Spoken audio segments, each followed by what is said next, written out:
बिहार हमेशा से भारत की राजनीति का अहम केंद्र रहा है। यहाँ के नेता राष्ट्रीय स्तर पर चर्चित होते हैं। यहाँ की राजनीति से पूरे देश का रुख समझा जा सकता है। लेकिन अफसोस इस बात का है कि यह आज़ादी के 78 साल के बाद भी बिहार की जनता उन बुनियादी समस्याओं से जूझ रही है जो दशकों पहले खत्म हो जानी चाहिए थी। बेरोजगारी, बदहाल शिक्षा व्यवस्था, कमजोर स्वास्थ्य व्यवस्था और राजनीतिक विभाजन। आज जब चुनाव का मौसम आता है तो बिहार फिर से वादों की राजनीति में डूब जाता है। हर पार्टी जनता के सामने चूरन लेकर के आती है। कोई 10,000 का वादा करता है, कोई 30,000 का, कोई मुफ्त स्कूटी तो कोई पेंशन की बात करता है। पर सवाल यह है कि क्या इन सबसे बिहार की असली बीमारियां खत्म होंगी? असली बीमारियां क्या हैं, उन पर भी हम बात करेंगे। लेकिन बिहार के चुनावी मंचों पर आजकल दो चीजें ज्यादा गूंजती हैं, वादे और विरोध। कोई कहता है कि हर महिला को 30,000 रुपए दे देंगे, तो कोई कहता है कि हम पहले से ही 75 लाख महिलाओं को 10,000 रुपए दे चुके। हर दल अपने वेलफेयर स्कीम्स को जनता के सामने जादू की तरह पेश करता है। लेकिन सच्चाई ये है कि ये स्कीमें लंबे समय तक किसी को सशक्त नहीं करती। ये वैसा ही है जैसे किसी मरीज को दवाई की जगह स्वादिष्ट चूरन दे दिया जाए। कुछ समय के लिए अच्छा लगता है, पर बीमारी जस की तस ही रहती है। राजनीति अब समस्याओं का समाधान का माध्यम नहीं बल्कि वोट जुटाने का खेल बन चुकी है। राज्य के नेता जानते हैं कि जनता को असली विकास में नहीं, तुरंत लाभ में दिलचस्पी है। और यही कारण है कि बिहार हर बार चुनाव तो जीतता है, लेकिन जनता हर बार हारती है। राजनीति में चूरन एक प्रतीक है, ऐसे वादों का जो दिखने में मीठे, सुनने में अच्छे, पर असर में खोखले होते हैं। जब कोई नेता महिलाओं के खाते में 10,000, 30,000 देने की बात करता है तो वह जनता की तत्काल जरूरतों को भुनाने की कोशिश करता है। लेकिन रियल क्वेश्चन ये है कि क्या ये स्थायी समाधान है? क्या इससे रोजगार, स्वास्थ्य या शिक्षा की स्थिति सुधरेगी? शायद नहीं। दवाई यानी असली सुधार, जो कि कठिन होता है, उसमें नीति बनानी पड़ती है, सिस्टम सुधारना पड़ता है, ईमानदारी से काम करना पड़ता है, जो ज्यादातर नेताओं के बस का नहीं है। और नेताओं के लिए ये कठिन रास्ता है, इसलिए वे मीठा चूरन देकर जनता को बहलाते हैं। बेरोजगारी बिहार की सबसे पुरानी बीमारी है। बिहार का सबसे बड़ा संकट बेरोजगारी है। यहाँ का युवा शिक्षित तो होता है, पर नौकरी उसके राज्य में नहीं मिलती। अधिकांश नौजवान 1,000-2,000 किलोमीटर दूर दिल्ली, पंजाब, गुजरात, मुंबई जाकर काम करते हैं। अगर आजादी के 7 दशक बाद भी किसी राज्य का युवा अपने घर में रोजगार नहीं पा रहा है तो यह सीधा संकेत है कि उस राज्य की सरकारें नीतिगत रूप से विफल रही हैं। बिहार के पास उपजाऊ भूमि है, श्रम शक्ति है और जनसंख्या बल है, पर अफसोस विजन नहीं है।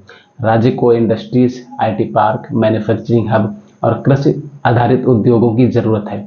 लेकिन चुनाव के समय कोई नेता इस पर चर्चा नहीं करता, क्योंकि बेरोजगारी की दवा कड़वी है। जबकि 10,000 का मीठा चूरन लगता है, महिलाओं के खाते में पैसे डालना सुनने में वेलफेयर लगता है। लेकिन असली सवाल यह है कि इससे क्या महिलाएं सच में सशक्त हो रही हैं या सिर्फ वोट बैंक बन रही हैं?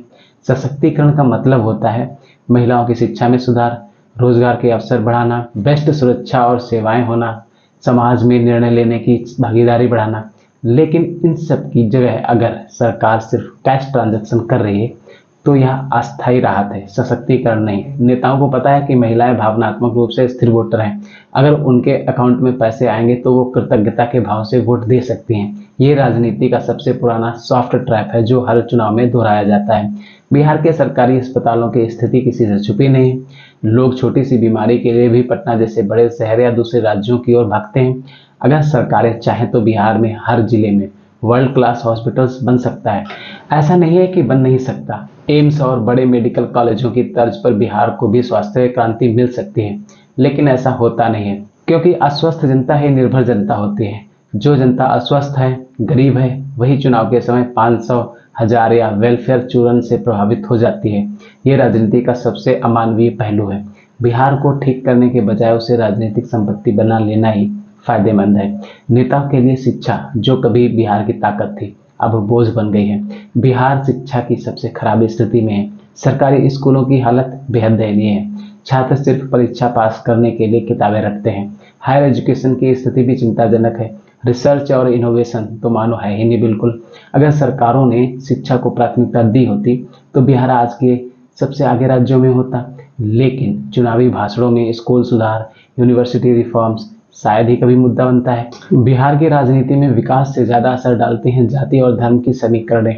हर चुनाव में कोई न कोई दलित वर्सेस ब्राह्मण, यादव वर्सेस भूमिहार, हिंदू वर्सेस मुस्लिम का तड़का लगाता है। नेता जानते हैं कि अगर जनता जातियों में बटी रहेगी तो असली मुद्दों से सवाल नहीं पूछेगी। जातिवाद बिहार की राजनीति का स्थायी नशा बन गया है। जब तक ये नशा रहेगा तब तक ना रोजगार आएगा, ना शिक्षा सुधरेगी, ना अस्पताल ठीक होंगे। नेता बदलते रहेंगे पर जनता की हालत वही रहेगी। अब सवाल उठता है कि दोष सिर्फ नेताओं का है क्या? नहीं, लोकतंत्र में जनता ही असली ताकत है। अगर जनता 5 साल तक किसी विधायक या सांसद को देखे बिना फिर भी उसे वोट दे देती है तो गलती कहीं न कहीं जनता की भी है। जनता को ये समझना होगा कि वोट किसी जाति या धर्म के नाम पर नहीं बल्कि काम के नाम पर देना चाहिए।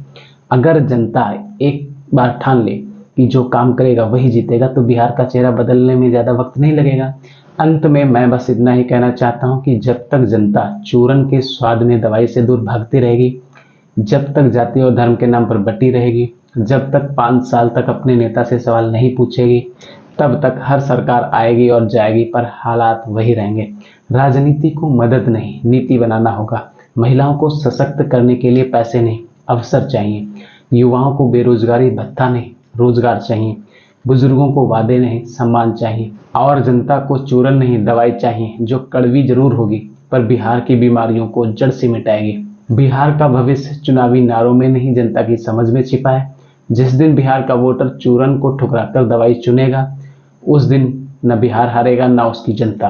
अगर आपको लगता है मेरे इस मैसेज को अगले 2 दिनों में बिहार के ज़्यादा से ज़्यादा लोगों के पास पहुंचना चाहिए तो इस वीडियो को ज़्यादा से ज़्यादा शेयर कीजिए, लाइक कीजिए, चैनल को सब्सक्राइब कीजिए। मिलते हैं नेक्स्ट वीडियो में किसी नए टॉपिक के साथ। तब तक के लिए नमस्ते।